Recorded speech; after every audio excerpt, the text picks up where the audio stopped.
We're at Ashlane Farms in Markham today with some of the best prospects in the National Hockey League's entry draft.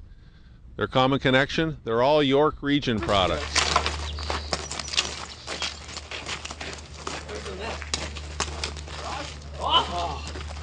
Congratulations, your draft stock certainly rose over this past year of first year in the Ontario Hockey League. Can you tell us what happened and why that happened?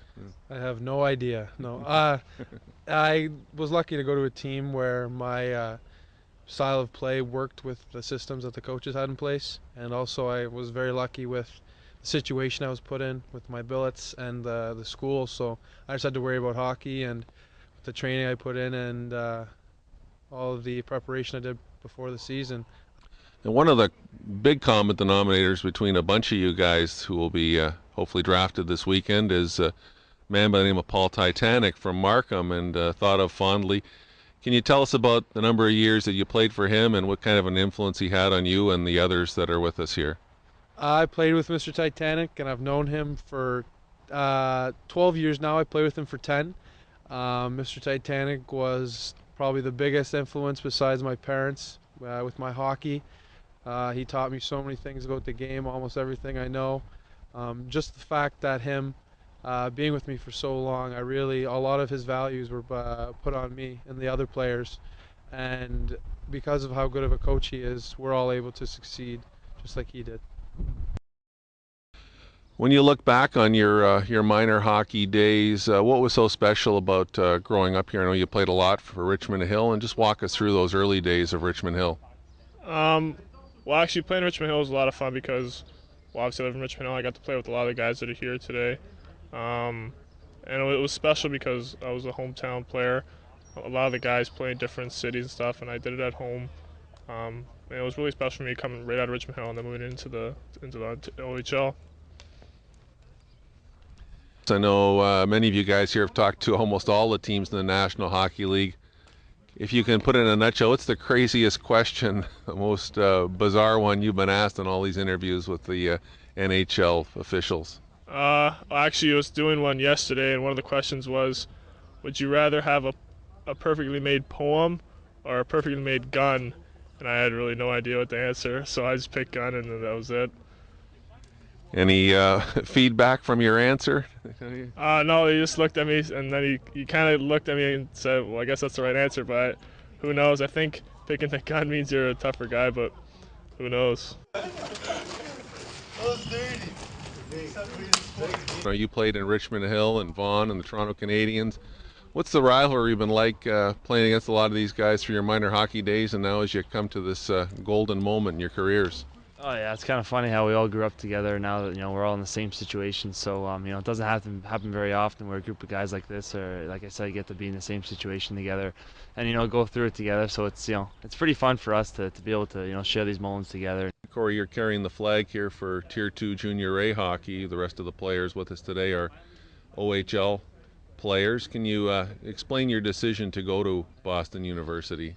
Well, everybody has their own decisions, and I thought it would be best for me that I went to play in Boston University, considering my body type, and I'm returning a little bit later. And I think Boston suits me perfectly because they have all the facilities and all the programs for you to become a better player, become stronger. So really, it's a good place for me to be, and it's a good fit. This is a very special group this year, a really large group of NHL prospects from York Region. You've lived it all your life. Any explanation for why this high number of high-end players? Well, growing up with these guys, playing with them, we've had a high expectation all the way through. We had a lot of coaches help us, and we started training at a young age, and our goal was to make the NHL when we were about 9 years old. So we've always had it in our mind, and these particular guys have a lot of drive to make it to the next level. So definitely helped out. Well, it's been a pretty fun year for me. A lot of hockey. Obviously, the thing that sticks out the most for me was the World Junior Championships and getting a chance to represent my country over there. That was a dream come true for me. Winning that gold medal was something I dreamt of ever since I was a little kid, and getting the chance to do that was unbelievable. And then, getting a chance to go on Coach's Corner with Don Cherry there with a couple of the other guys, and I watch it on cherry all the time in Coach's Corner and every Leaf game that I watched as a young kid. So that was very special and something I'll remember for a long time.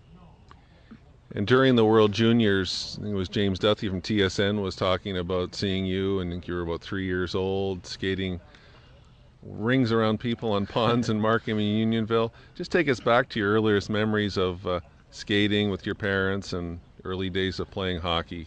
Yeah, my dad was the one who kind of really introduced me to the game of hockey, and like you mentioned out there in the ponds, he would take me out, whether it was a two-good pond in the winter when it was frozen over, or just at the local rinks in Markham, just pushing the chair around in the public skating, and that's where you really develop a love for the game, and something that just kind of stuck with me. There's just the passion and the level of interest I had right from a little kid, and it's something that I still love doing today.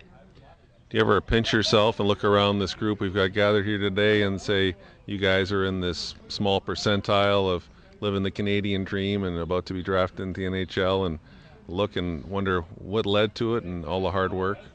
Yeah, it is kind of hard to believe. I mean, there's so few people that can say they have an opportunity to play in the National Hockey League, let alone, the 6 or 7 of us who grew up together playing with each other and against each other. And I think it just goes to show you the strength of this community's hockey knowledge and the way they're developing players. So it's going to be a great opportunity to go down to the draft and share this moment with all of them. We all support each other very much, and it's going to be a day where all of us can remember forever. Perfect. Thanks, Stephen. No problem.